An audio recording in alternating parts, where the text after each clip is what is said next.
In hierdie video wys ek graag vir julle hoe maak ek my vreklekker ystervarkies.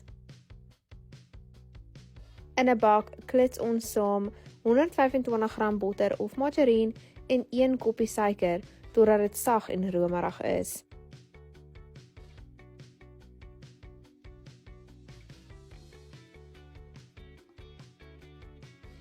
Gooi 1 eier by en meng dan lekker saam.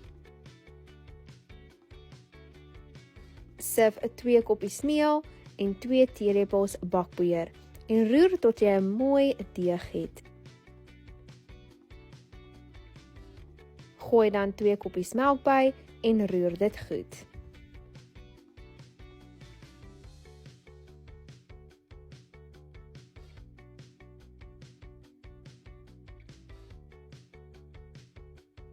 En laastens voeg ons dan 5 ml vanilla geursaal in.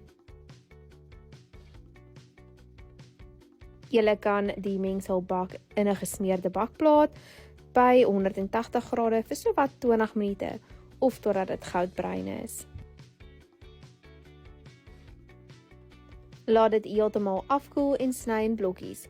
Hoe groter die blokkie, hoe meer bederf.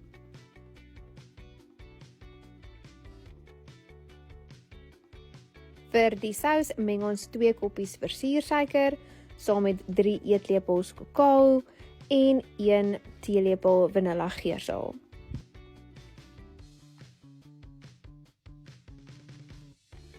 Voeg 'n koppie kookwater by en roer tot glad. Geen klonte welkom hier nie.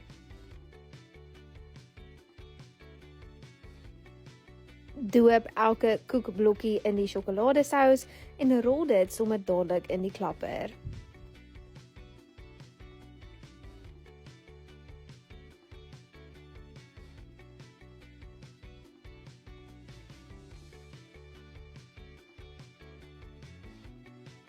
En daar is die vrek lekker ystervarkies nou klaar. Blokkies koek gedoop in sjokolade en klapper, dis mos hoe ons rol. Vrek lekker.